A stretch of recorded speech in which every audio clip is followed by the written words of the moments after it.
¿Qué tal? Buenos días. Les damos la bienvenida a nuestra presentación para la materia de metodología de la investigación impartida por la doctora Salma Cortés respecto a los diseños de estudio. En esta presentación les hablaremos del diseño de estudio de tipo casos y controles. El equipo está integrado por Julieta, Andrea, Carla, su servidora, Fernanda, Homero y Gael. Vamos. Ok, continuando con los estudios de casos y controles, empecemos definiéndolos. Bueno, este es un tipo de estudio observacional que se basa en la recopilación de datos ya generados, es decir, es un estudio de carácter retrospectivo. Los objetivos de este estudio es determinar la frecuencia de aparición de una variable en estudio, viendo si es diferente en los casos y en los controles. Para entender más precisamente esta definición, vamos a separar los conceptos de casos y controles para entenderlos mejor. Bueno, los casos son un grupo de sujetos que han desarrollado una enfermedad.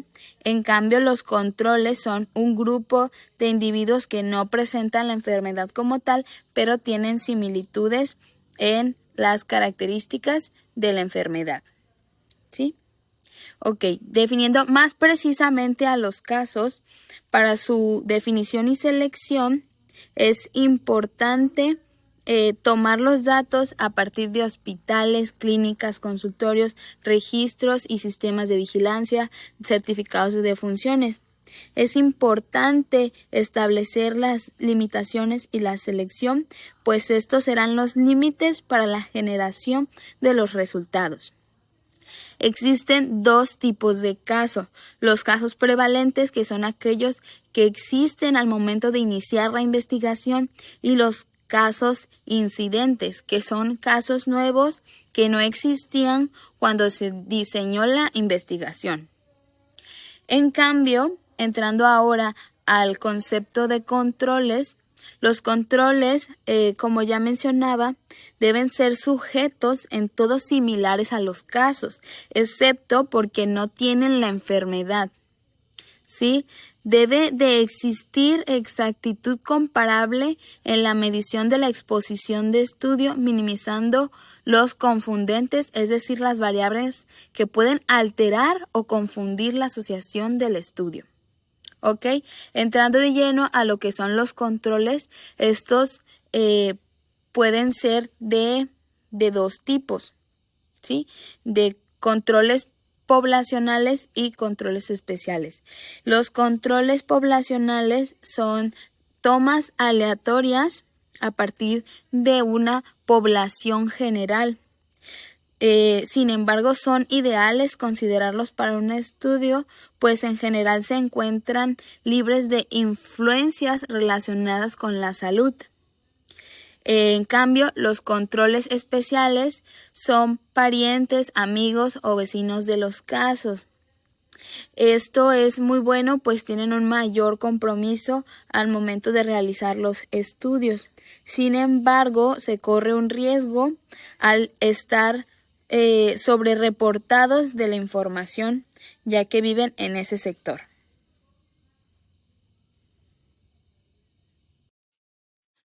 Bueno, en estudios de caso y control, decimos que el objetivo va a ser el determinar si la frecuencia de aparición de una variable en estudio va a ser diferente en los casos respecto al de los controles.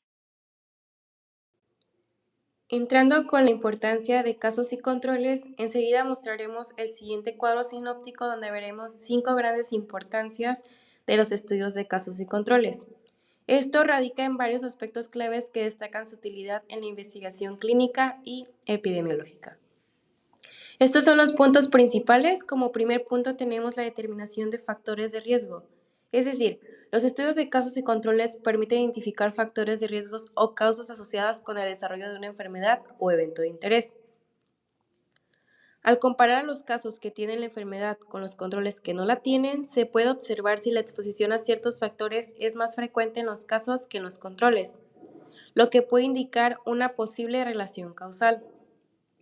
Como siguiente punto tenemos los estudios de enfermedades con largo periodo de latencia, que latencia quiere decir tiempo que tarda en transmitirse información a través ya sea de una red o una aplicación.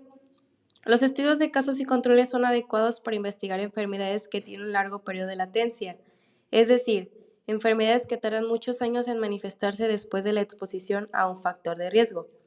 Por ejemplo, las enfermedades con un largo periodo de latencia son aquellas que, una vez que una persona está expuesta al agente causante, ya sea virus, bacteria o factor ambiental, pueden no mostrar síntomas durante un largo periodo de tiempo. Algunos ejemplos incluyen el cáncer, que muchos tipos de cáncer tienen un largo periodo de latencia, como el cáncer ya sea de pulmón, hígado o colon.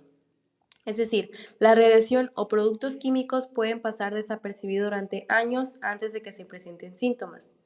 Como segunda enfermedad tenemos las enfermedades cardiovasculares.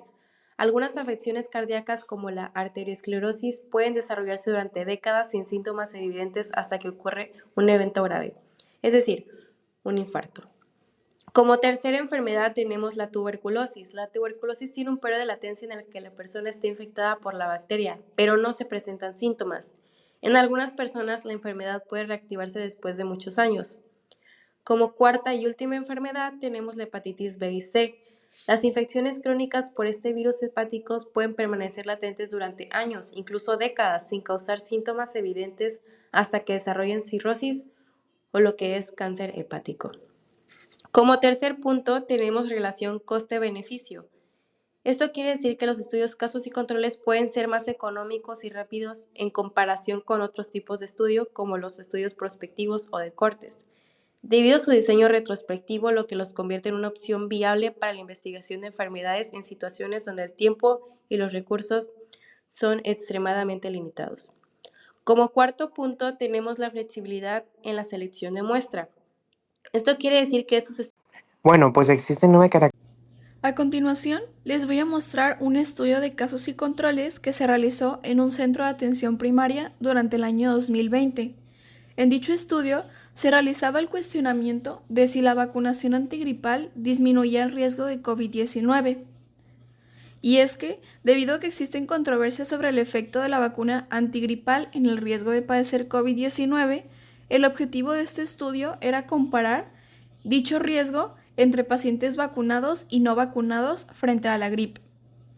En los métodos utilizados se utilizó un estudio retrospectivo de casos y controles de pacientes que estaban adscritos a un CAP urbano durante el año 2020. Los pacientes que tenían la confirmación diagnóstica de COVID-19 se les definió como los casos y los que no habían tenido dicha infección se les definió como los controles. Se utilizaron fuentes de datos como lo es la historia clínica informatizada y dichos datos se analizaron con un modelo de regresión logística multivariable. Se incluyeron en el estudio 4.320 pacientes, donde el 50% eran casos y el otro 50% eran controles. Como resultados, el análisis multivariante mostró que pacientes menores de 80 años no había diferencias entre los vacunados y los no vacunados. En cambio, en los mayores de 80 años había un menor riesgo de presentar COVID-19 en los pacientes que tenían la vacuna. Como conclusión de este estudio es que en edades superiores a los 80 años, los pacientes que estaban vacunados contra la gripe van a presentar un menor riesgo de COVID-19, esto con un respaldo estadístico.